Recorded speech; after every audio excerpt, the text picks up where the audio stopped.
다 같이 신앙 고백 드리겠습니다. 나는 전능하신 아버지 하나님 천지의 창조주를 믿습니다. 나는 그의 유일하신 아들 우리 주 예수 그리스도를 믿습니다. 그는 성령으로 잉태되어 동정녀 마리아에게서 나시고 본디오 빌라도에게 고난을 받아 십자가에 못 박혀 죽으시고 장사된 지 4일 만에 죽은 자 가운데서 다시 살아나셨으며 하늘에 오르시어 전능하신 아버지 하나님 우편에 앉아 계시다가 거기로부터 살아있는 자와 죽은 자를 심판하러 오십니다. 나는 성령을 믿으며 거룩한 공교회와 성도의 교제와 죄를 용서받는 것과 몸의 부활과 영생을 믿습니다. 아멘. 찬송가 29장 찬송입니다.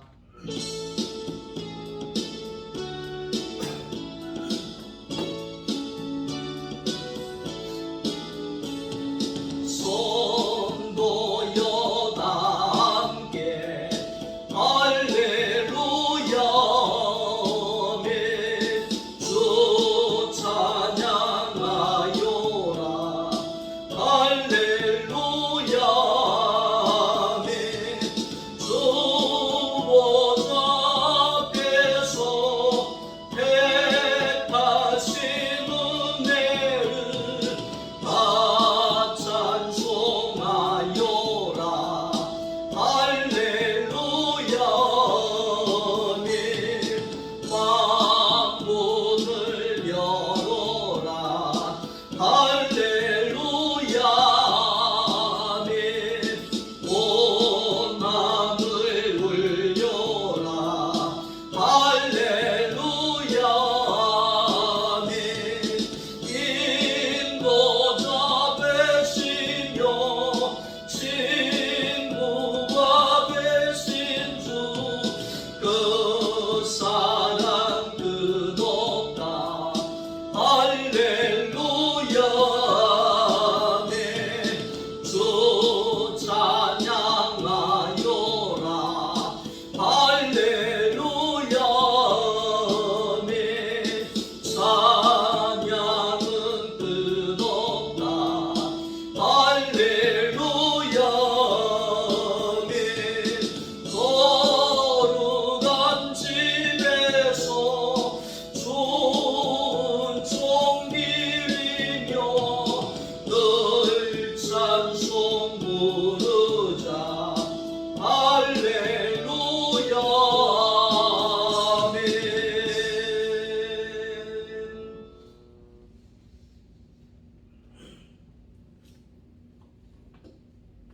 하나님의 말씀입니다. 마태복음 제 16장 19절 한 절 말씀만 다 같이 함께 읽도록 하겠습니다. 내가 천국 열쇠를 내게 주리니 내가 땅에서 무엇이든지 매면 하늘에서도 매일 것이요 내가 땅에서 무엇이든지 풀면 하늘에서도 풀리리라 하시고 아멘.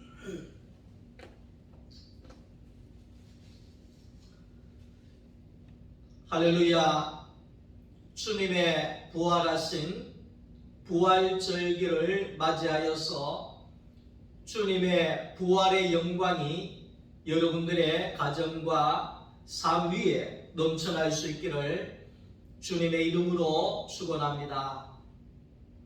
오늘은 마태복음 16장 19절에 있는 이 말씀을 가지고 예수님의 참된 부활이라고 하는 제목으로 하나님의 말씀을 함께 나누려고 합니다. 우리가 살아가면서 나는 이 땅에 왜 태어났는가? 사람이 살아가는 목적이 무엇인가? 왜 사는가? 이러한 질문을 여러분들이 던져 보았을 것입니다. 나는 이 땅에 왜 왔는지 하나님이 나를 왜 만드셨는지, 사람으로 살아가는 이 목적이 무엇인지 창세기 1장 26절은 우리에게 그 답을 가르쳐주고 있습니다. 사람의 목적은 바로 하나님의 모양과 형상으로 살아가는 것입니다. 하나님의 모양과 하나님의 형상이라고 하는 것은 같은 말인데, 쉽게 이야기하면 하나님을 드러내는, 하나님을 나타내는 존재다, 이 말입니다. 그것이 하나님의 형상입니다. 이 땅에 하나님을 나타내고 하나님을 드러낼 수 있는 존재는 사람밖에 없습니다. 그래서 성경은 사람은 하나님의 모양을 닮았고 하나님의 형상을 따라서 만들어졌다, 이렇게 성경은 말씀하고 있습니다. 하나님은 영이시기 때문에 그 영이신 하나님은 육을 가지고 있는 사람을 통하여서 하나님이 나타나기 위하여서 하나님이 사람을 만들었다는 겁니다. 하나님이 사람을 왜 만들었느냐? 영이신 하나님이 나타나기 위하여서 흙으로 사람을 빚으셔서 하나님이 사람을 만드셨다는 거지요. 그래서 하나님이 있는 곳에 사람이 있고 사람이 있는 곳에 하나님이 있는 거지요. 다시 말하면 하나님과 사람은 뗄래야 뗄 수가 없는 관계 속에 창조가 되어졌다, 이렇게 보면 되는 겁니다. 하나님은 사람이 없으면 나타날 수가 없고, 사람도 하나님이 없으면 사람은 쓰여질 데가 없는 존재가 되어버리는 거죠.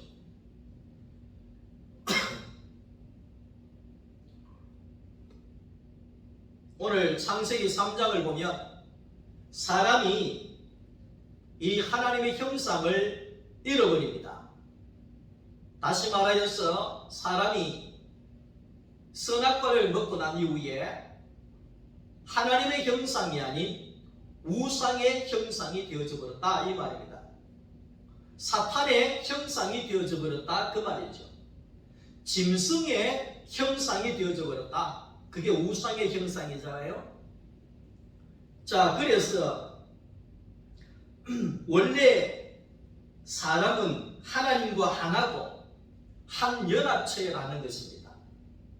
그래서 성경은 하나님과 사람과의 관계를 신랑과 신부의 관계로 표현을 하고 있는 것은, 하나님과 사람은 뗄래야 뗄 수 없는 관계 속에서 창조되어졌다, 이 말을 하고 있는 것입니다.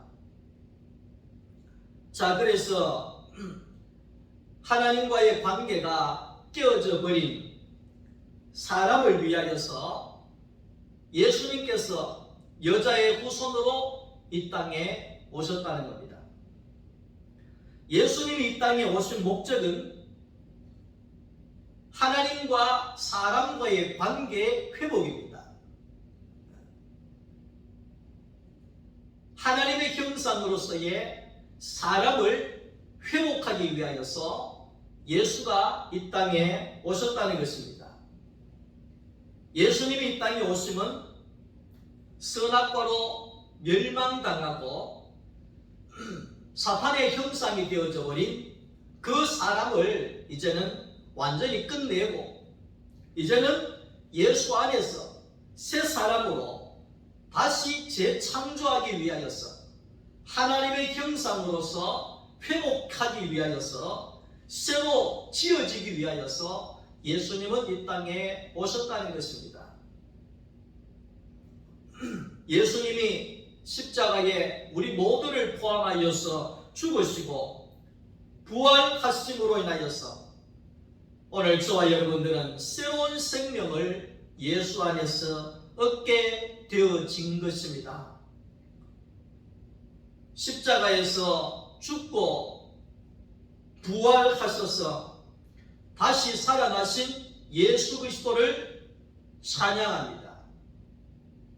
우리 모두를 십자가로 포함되어 가셔서 우리의 그 옛사람을 십자가에서 끝내시고 예수의 부활과 함께 새로운 창조를 열어주신 그 하나님을 찬양합니다. 자, 구약에는 우리가 하나님 앞에 죄를 지을 때 속죄의 어린 양을 제물로 가지고 가서 제사장이 오른손으로는 사람의 머리 위에 왼손으로는 양의 머리 위에 손을 얹고 하나님, 이 사람의 죄를 이 양의 머리 위에 전가합니다. 이 양이 죽은 것은 이 사람이 죽은 것입니다. 이 사람을 받아주시기를 바랍니다. 이렇게 안수하고 난 이후에 그 제물을 번제로 하나님 앞에 태워드립니다. 자, 그럴 때에 제물을 바친 사람은 그 양이 죽을 때에 저 양이 내 자신이구나. 내가 하나님 앞에 죽은 존재가 되었는 거구나. 죽었구나. 이렇게 믿고 받아들이게 되면 하나님이 기뻐 받으시는 제사가 되는 것이고, 양만 드리고 나서 양이 죽든지 말든지 양은 내 대신 양이 죽어서 내가 살았다, 이렇게 양 따로 내 따로 이렇게 생각하는 사람의 제사는 하나님이 받으시지를 않으셨다는 겁니다. 신약시대에 와서 요한복음 1장 29절의 말씀 속에 보면 요한이 예수님을 보고 말하기를, 보라, 세상 죄를 지고 가는 하나님의 어린 양이시다, 이래 이야기를 합니다. 세상의 모든 죄를 지시고 어린 양으로서 하나님 앞에 제물로 바쳐진 예수 그리스도를 말하는 것입니다. 자, 우리 예수님이 이 땅에 오셔서 하나님의 어린 양으로 이제 완전한 제물로 하나님 앞에 십자가에서 죽어서 완전한 제물로 바쳐지게 된다는 겁니다. 그런데 우리가 여기에 완전한 제물이라고 하는 것은 이제는 구약의 양이 아니라 하나님의 아들이신 예수 그리스도가 십자가에 온전한 제물로 드려졌을 때, 하나님이 온전한 제물이라고 하는 것은 뭐냐 하면 하나님이 가장 기쁘시게 받으시는 제물이 바로 온전한 제물이 되는 겁니다. 그러니까 하나님 앞에 있어서 온전한 제물은 뭐가 온전하겠습니까? 하나님의 아들 예수 그리스도가 온전한 제물입니다. 그것보다도 더 기쁜 제물이 없습니다. 더 만족되어지는 제물이 없습니다. 그렇기 때문에 예수는 완전한 제물이 되는 겁니다. 그렇기 때문에 구약에는 양을 수십 년 바쳐야 되지만 예수는 한 번만 바치면 되는 겁니다. 왜냐하면 하나님을 만족해 하는 완전한 제물이기 때문에 그런 것입니다. 단번에 제사로 끝이 나는 제사였다, 그 말입니다. 사탄은 구약의 양 따로 내 따로 그렇게 생각해서 하나님 앞에 온전한 제사가 되지 못하게 방해하던 사탄이 예수님이 십자가에 죽으심도 그렇게 구별했다는 겁니다. 예수님 따로 사람 따로 그렇게 갈라놨다는 것입니다.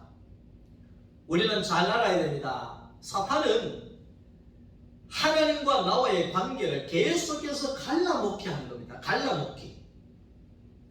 예수님과 나를 날마다 따로 분리해 내는 것이 사탄의 작업입니다. 그래서 이 사탄이 예수님이 우리 모든 인류의 죄를 지시고 십자가에 우리와 함께 우리를 포함해서 죽으셨을 때 사탄은 말하기를 예수님이 내 죄를 대신해서 십자가에 죽으셨습니다. 그러므로 내가 구원을 얻었습니다. 이렇게 말했다는 것입니다. 그것은 예수님과 나를 따로 분리하는 말입니다. 내 대신 예수님이 십자가에 내 죄를 지시고 내 대신 예수님이 죽으심으로 내가 구원을 받았습니다. 이러면 예수님만 죽었지 나는 안 죽었다 이 말이잖아요. 그 사탄은 교묘하게 예수님만 죽이고 나는 안 죽는 자리로 날마다 예수님과 나를 분리했다는 겁니다. 하나로 연합이 안 되도록 방해했다는 것입니다. 자, 우리가 예수를 믿는다고 할 때 여러분 무엇을 믿는 것입니까? 하나님의 아들로 오신 예수를 믿는 것입니까? 예수 믿으면 구원받는다고 하는 그것을 믿는 것입니까? 예수를 믿는다고 하는 것은 십자가에 못 박혀서 내려오지 못하고 죽으신 그 예수 그리스도가 나 자신임을 믿는다 이 말입니다. 아, 저 예수가 내구나. 저 양이 내구나. 저 양이 죽은 것은 내가 죽은 것이구나. 이럴 때에 하나님이 받으시는 기뻐하는 제사가 되는 것처럼 예수님이 십자가에 죽으셨을 때 예수님 당신 혼자 죽으세요 하면 예수님은 완전히 저주의 죽음입니다. 사탄에게 굴복하는 죽음입니다. 그러나 우리 예수님께서 그 죽음이 헛되지 않게 하기 위하여서는 예수님의 죽음 안에 우리 모든 사람들이 포함이 되어질 때 완전한 승리가 이곳에 있는 거지요. 그래서 예수님이 죽으시면 내가 죽으신 것이고 내가 저 예수가 내라는 사실을 받아들이고 믿는 것이 바로 예수를 믿는 것이고 그것을 믿어야 하나님이 기뻐 받으시는 제사가 되고 그것을 믿어야지만이 나에게 구원에 이르게 되어진다는 것입니다.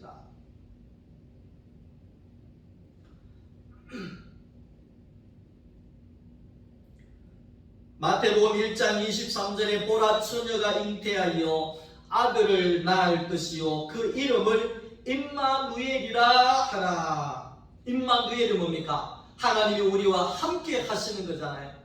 임마누엘, 하나님이 우리와 함께 하신다. 이 말은 뭡니까? 하나님이 나와 함께 사신다 이 말입니다. 임마누엘, 내가 예수와 하나가 되어졌다 이 말입니다. 연합이 되어졌다 이 말입니다. 내가 예수님과 연합하고 예수를 만날 수 있는 자리는 십자가에 못 박혀서 내려올 수 없는 그 자리에서 내가 예수와 연합이 되어지고 예수 안에 포함이 되어지고 예수를 만날 수 있는 자리가 된다는 것입니다. 그래서 모든 사람들은 예수님의 십자가로 나아가야 합니다. 기독교는 두 가지를 증거합니다. 예수님의 십자가와 예수의 부활을 증거합니다. 우리가 증거해야 될 것은 이 두 가지밖에 없습니다. 예수의 십자가와 예수의 부활, 이것이 교회의 두 기둥입니다. 십자가를 증거하고 부활을 증거하는 것이 신약을 살아가는 우리의 증인된 사명이라는 것입니다.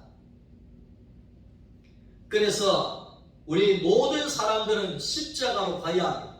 모든 사람들은 십자가로 가서 예수 안에 포함되어져서 예수의 죽으심이 나의 죽으심으로 믿고 받아들여질 때에 우리는 새 창조가 일어나고 내 안에 부활이 일어나고 거듭남이 일어나고 성령의 충만함이 일어나게 되어진다는 것입니다.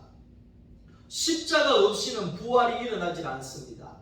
십자가에 가서 내가 죽어져야, 완전히 죽어져야 그때부터 하나님으로부터는 부활의 영광 가운데 나아갈 수가 있다는 것입니다. 고린도후서 5장 17절 그런 중 누구든지 그리스도 예수 안에 있으면 새로운 피조물이라 이전 것은 지나갔으니 보라 새 것이 되었도다. 새로운 피조물은 십자가로 가서 내가 예수와 함께 죽어질 때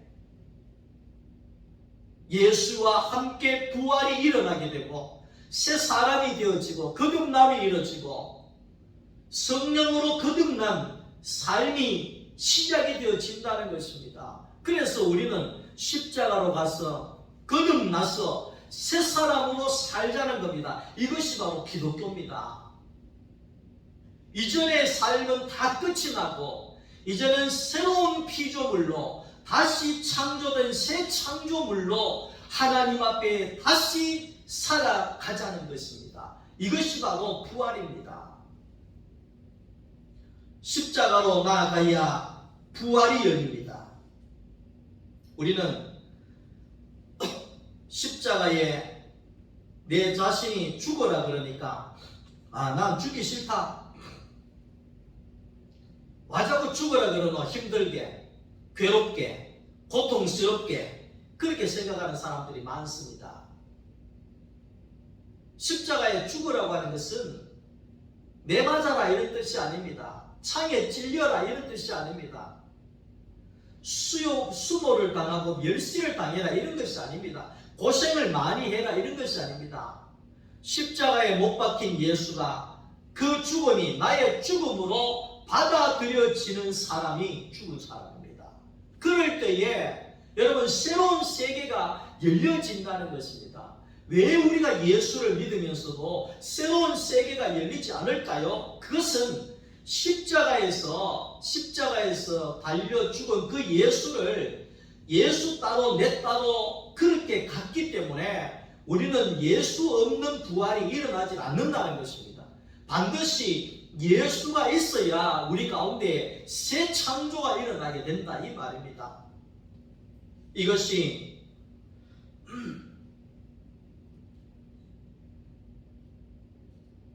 바로 구원이라고 이야기할 수 있습니다. 십자가로 가야 구원을 얻고 십자가로 가야 부활이 열려지게 되는 겁니다. 베드로는 하나님께서 이 눈을 열어줬다는 겁니다. 베드로는 주는 그리스도이십니다. 주는 그리스도이십니다.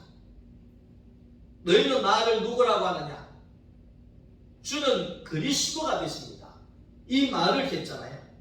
그리스도라고 하는 것은 당신은 하나님의 기름 부으심으로 가장 기름지고 가장 은혜가 넘쳐나는 영광스러운 주님이십니다. 이 말을 하는 겁니다. 당신은 그리스도이십니다. 이 말은 당신은 하나님의 기름진 복을 받으신 분이십니다. 이 말입니다. 하나님의 기름 부으심으로 가장 영광스러우신 분이십니다. 이렇게 이 베드로가 고백을 했다는 것입니다. 예수 안에 거듭난 사람만이 예수가 가장 기름지고 예수가 가장 복된 분으로 보여지게 되는 것입니다. 세계가 바뀌어졌기 때문에 그런 것입니다. 그리스도가 보화이신 줄 눈이 뜨여지게 되어진다는 것입니다. 이 세상에 가장 큰 보화는 하나님의 아들 예수다 이렇게 보여진다는 겁니다. 이것이 바로 새 사람의 새 창조입니다. 마태복음 16장 17절에 바요나 시몬아 내가 복이 있도다. 이 세상에서 가장 복이 있는 사람은 예수가 복으로 보이는 사람이 최고의 복을 받을 사람입니다. 어저께 진박골 운동을 하면서 이 산길을 걸어가는데 어떤 아저씨가 거기에 가방을 내려놓고 분주하게 일을 하고 계시더라고요. 산책로 옆에 뭐 하시나 했더니만 돌탑을 쌓고 계시더라고요. 그 돌을 골라와서 땀을 흘리면서 돌을 쌓고 막 이렇게 하더라고요. 그래서 이분은 저렇게 도를 열심히 쌓아서 복을 빌려고 저렇게 정성을 저기에다 쏟고 있는 거구나, 이렇게 보여졌습니다. 그렇습니다. 예수 안에 새로운 사람으로 거듭나지 못하면 우리는 돌을 쌓아놓고 거기에다가 복을 달라고 비는, 그것이 가장 귀한 일로 여겨질 수밖에 없습니다. 그러나 우리가 예수 안에 새 창조된 사람은 예수가 이 세상에 가장 복된 분으로 보여지게 된다는 겁니다. 하나님의 일이 가장 값진 일로 보여지게 된다는 것입니다. 그것이 바로 새 창조라는 것입니다.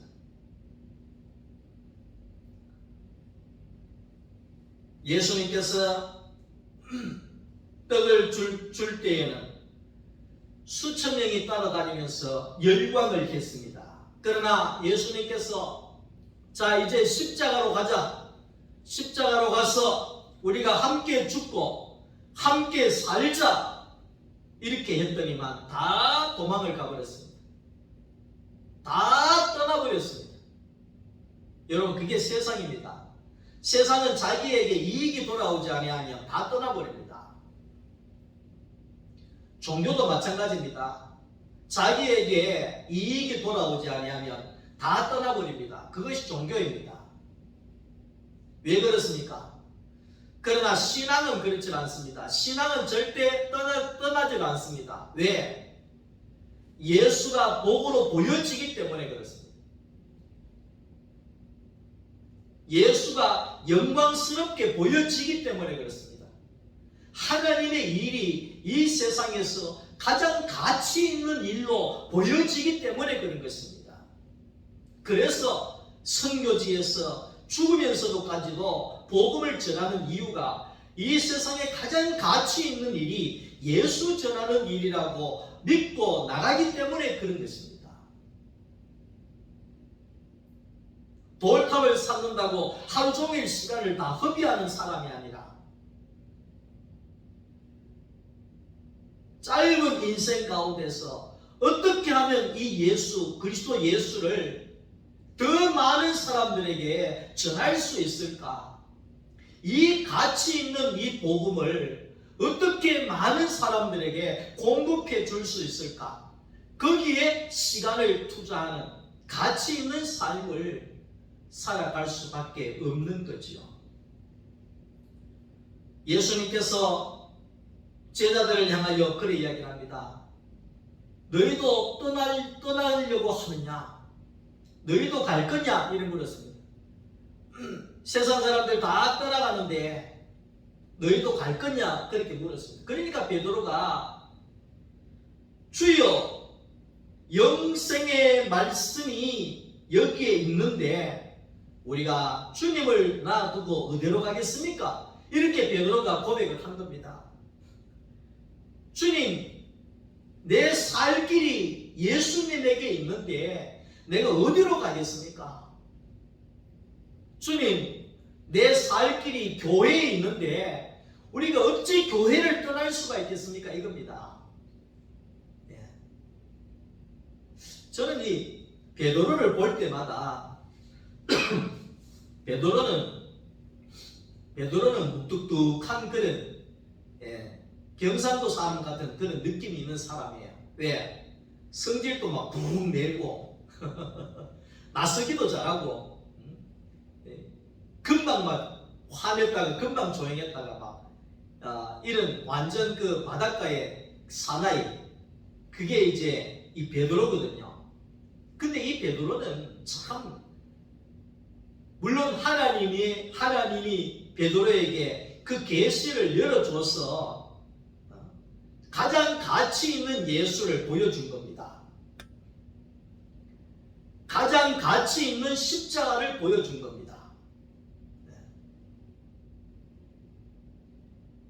말씀의 영광을 보여준 겁니다. 그러니까 베드로는 고백을, 주님은 그리스도이십니다. 이 말은 뭡니까? 주님은 복이십니다. 그 말이죠. 하나님의 복을 가지고 오신 기름진 복을 가지신 분이십니다. 야, 이렇게 이 베드로 고백을 했다는 거예요. 내 살 길이 주님의 말씀이 여기 있는데, 주님이 여기 있는데, 말씀이 여기 있는데 내가 어디로 떠나겠습니까? 내 살 길은 생명의 말씀입니다. 이렇게 고백했다는 거예요. 그래서 이 베드로가 결국은 반석과도 같은 교회의 건축의 재료가 되었잖아요. 너는 베드로라, 너는 반석이라, 너는 돌이라. 내가 이 반석 위에 내 교회를 세울 것이다. 너는 교회의 반석이 되라. 그래서 베드로가 이름이 베드로지 않습니까? 그러면서 예수님께서 그 베드로에게 내가 천국 열쇠를 너에게 주마 그랬습니다. 할렐루야. 여러분 천국 열쇠 받았습니까? 예전에는 그랬잖아요. 예전에는 뭐 잘나가는 사람 결혼하면 열쇠를 뭐 3개를 가져간다 그러잖아요.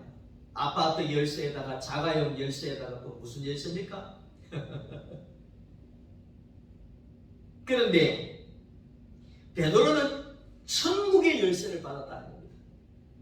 이 천국의 열쇠가 뭐냐 하면 천국을 열고 닫는 열쇠를 받았다는 것입니다. 대단하지 않습니까? 그러니까 여기에서 베드로가 받은 이 천국의 열쇠는 네 천국가, 네 지옥가 이런 게 아닙니다. 여기에서 베드로가 받았다고 하는 이 천국의 열쇠는 뭐냐 하면 베드로는 예수 안에서 하나님의 형상의 자리를 회복한 사람이 되었다는 겁니다. 그래서 베드로가 하나님을 열면 천국이 열리고 하늘이 열리고 하나님이 열리고, 베드로가 닫으면 하늘이 닫혀지고 천국이 닫혀지고 하나님이 닫혀진다 이 말입니다. 다시 말하면 사람이 하나님을 열고 닫는 열쇠가 된 겁니다. 원래 하나님이 만드신 자리로 돌아간 겁니다. 사람은 하나님을 표현한 형상이라고 그랬잖아요.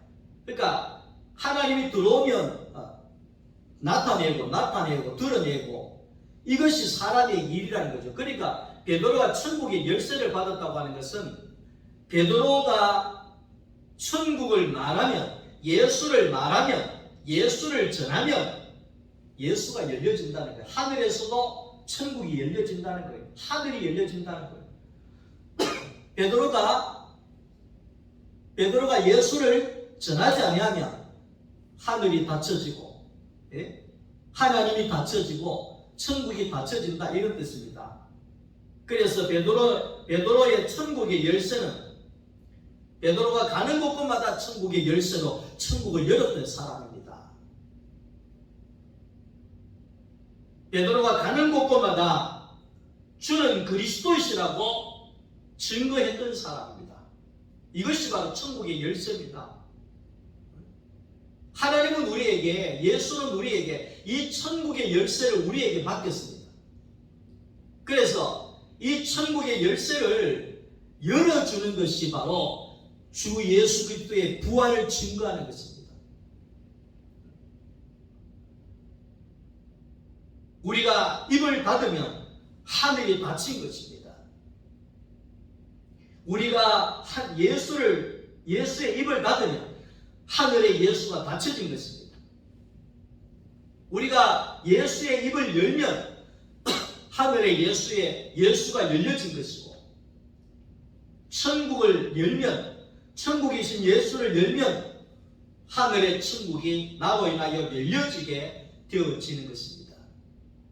오늘 이 부활절기를 맞이하여서 우리가 부활절, 이 의식으로 치르는 부활주일이 아니라 우리는 정말 날마다 부활주의를 살아가야 할 것입니다.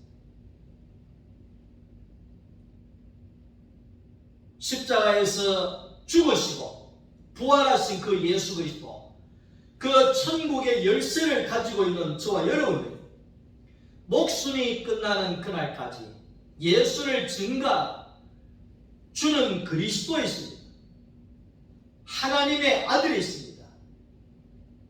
가장 기름진 분이시고 영광스러운 분이십니다. 이렇게 우리는 그 십자가에 죽은 예수를 우리가 죽는 그날까지 우리는 그 예수를 부활시켜야 하겠습니다. 그 예수가 살아 역사하도록 오늘 이 부활절기를 맞이해서 여러분들의 입의 부활이 천국의 열쇠가 열려질 수 있기를 주님의 이름으로 축원합니다. 하나님 감사합니다. 죽은 우리를 다시 살리시고 부활의 영광 가운데 살게 해주셨사오니 베드로와도 같이 주님이 부르시는 그날까지 우리의 입을 열어 천국을 증거하게 하시고 이 천국의 열쇠를 가지고 우리가 끝까지 예수를 열고 천국을 열고 부활의 예수를 증거하여 이 땅에 하나님의 나라가 완전케 하여 주옵소서. 예수님의 이름으로 기도드립니다. 아멘. 지금은 십자가에 죽으시고 부활하신 주 예수 그리스도의 은혜와 하나님 아버지의 사랑하심과 성령님의 감동, 감화, 위로, 교통, 충만 역사하심, 주는 그리스도이심을 증거하고 그리스도는 가장 기름진 분이심을 증거하고 그리스도 안에서 새사람으로 다시 살아나는 사람으로 이 천국을 증거하여 이 땅에 예수의 나라 천국이 온전하게 세워져 가기를 원하는 여기 모인 사랑하는 주의 성도들 머리 위에와 가정 위에 우리 교회 위에 이제로부터 영원토록 함께 있을지어다. 아멘.